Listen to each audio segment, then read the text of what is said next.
Friends, we're privileged today to have very specific spiritual instructions from the Savior himself, from the Christ himself, on how to find God.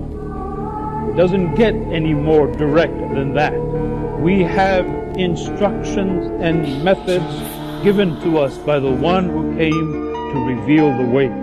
So this is a living, timeless teaching that we need to understand for ourselves in a new way. We begin with this strange prelude of going to a village of the Samaritans, where we learn that he was not received. In other words, this man shimmering with goodness and holiness, with that quality that God reveals only to the great ones, comes into a village and is rejected. We heard that last week, didn't we? He was rejected upon healing the demoniac and told to leave, please get away from us. I submit to you that today our world is like that Samaritan village. No thank you. We don't want you. You bother us, you worry us, you make us ashamed. We're very comfortable in being what we are, no matter how miserable that is. And we hear the disciples say, Lord, in this blasphemy, you want us to call down fire from heaven. And that is a reference to Elijah, the great prophet, often associated with Jesus and the transition of time and all of that, in which he did in fact have fire rain down upon the priests of the idol Baal, who couldn't hold a candle to the universal God we now have come to know. But Jesus specifically says, no, we're not going to do that. Jesus is bringing a new thing once again.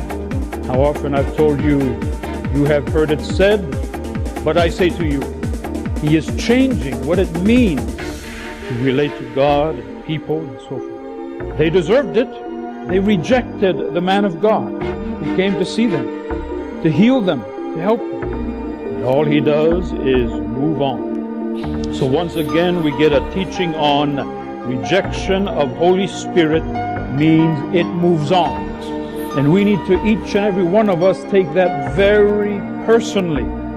This is not judgment. This is not harsh saying, even, as they call it. This is simply facts given to us by the one who knows. We have to open ourselves. God is there. God is here to help you. You have to make an effort to at least receive the help offered to you. If you turn your back, shut the door, reject, doubt, can't believe it, can't get out of a mindset of a world that does not know God, God can't get through. We are given the dignity and the obligation and the responsibility of making that decision. And everything depends on it. This is life and death. And each of us is responsible for it. Don't expect magic. You've got a job to do. You've got to let Christ in. And this is a set of instructions. So for those who completely reject it, don't want to hear about it, and that's a whole lot of people, he just moves on. Good luck with that. And then we have the first example. Someone comes up to him as they were on the road, traveling their road of life.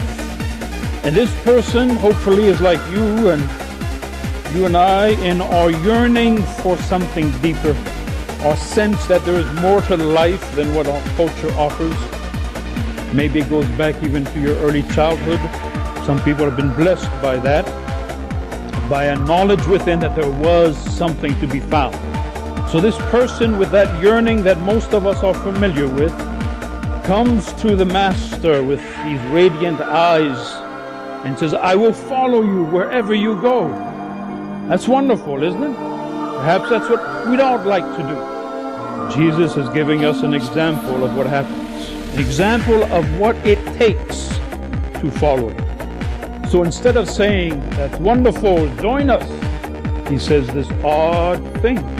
Foxes have holes, birds have nests, Son of Man has no place to lay his head. Let's unlock that teaching. In the Middle East, the fox was like the coyote, a wandering creature. Birds always on the move. So he picked the two most wandering, on-the-move creatures across the earth, across the Middle East, to say that even they have a home. But the Son of Man has no place to lay his head. Be sure this is not self-pity. This is a teaching for you. What does he mean? That a person with compassion, with goodness in their heart, with purity of heart, purity of motive, with desire to do God's work in this world, has no place to lay their head.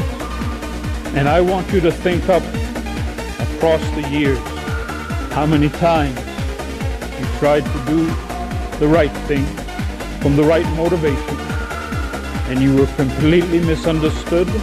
It turned against you. It exploded in your face. It created all kinds of drama when all you meant to do was goodness. Is there anybody here who can relate to what I'm saying? It's a harsh world out there. That world out there without God has no room for the ways of God. That's how bad it is. And when you think of our children, a couple generations worth, brought up on violence, violent video movies, killed, desensitized, no conscience, no values, no absolutes. We are free-falling as a civilization.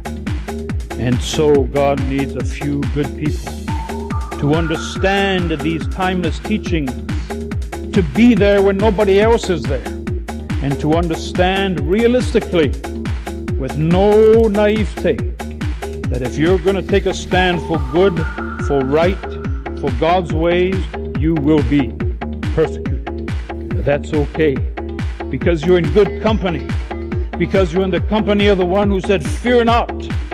In the world you will have trials and tribulations. Fear not, I have overcome the world." We can, in our dedication, walk in the protection and light of the Holy One against all odds.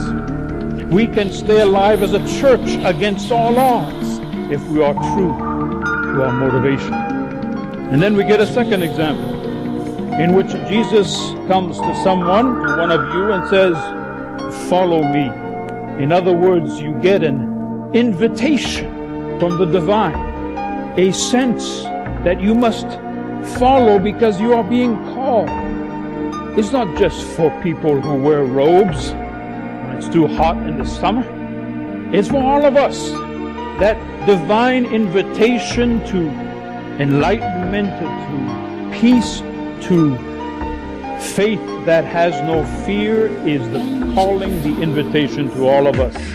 Every one of us is called and invited to that life that is our birthright. You know, that life that we don't have?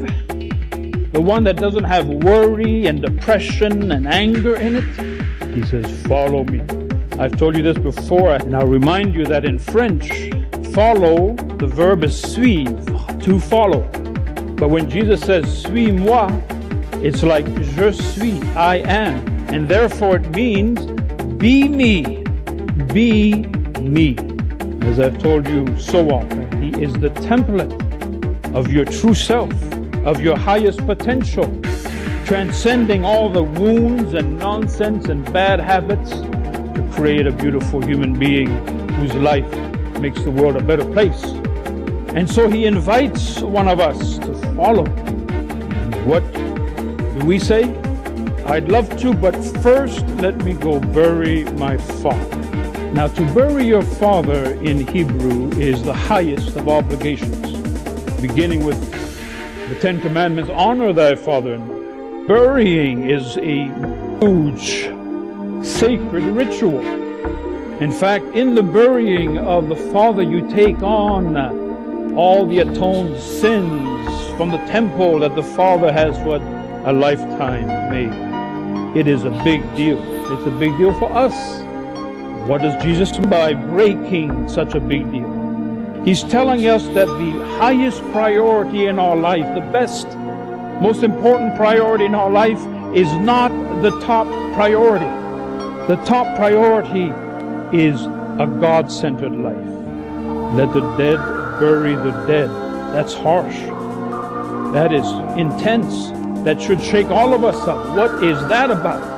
And of course, he doesn't mean zombies. As you know, that's big these days in this degenerating culture. He means those who are dead in spirit. I've seen a few, haven't you? They don't need gore on them to reveal that there's no light inside. They are dead to the deep things of life. They are asleep to the meaning of life. They are lost. They get lost even if they've been in church. So Jesus is shocking everybody so that we understand that we can't even love our parents or families without first loving God. Come at it from the love of God. Understanding why that person is as they are, the old man. Understanding yourself. Understanding the dynamics. In the light of God's consciousness, you can love your family more. You see, he's not saying abandon family. He's saying find the real love through which you can truly love. And then the third person comes along and says, I'll follow you. I'll follow you. I want to follow you. All that willpower that we have to do and live rightly. And then that little word, but. And don't we all have that little word? But. The spiritual stuff is interesting, but I want to go golfing.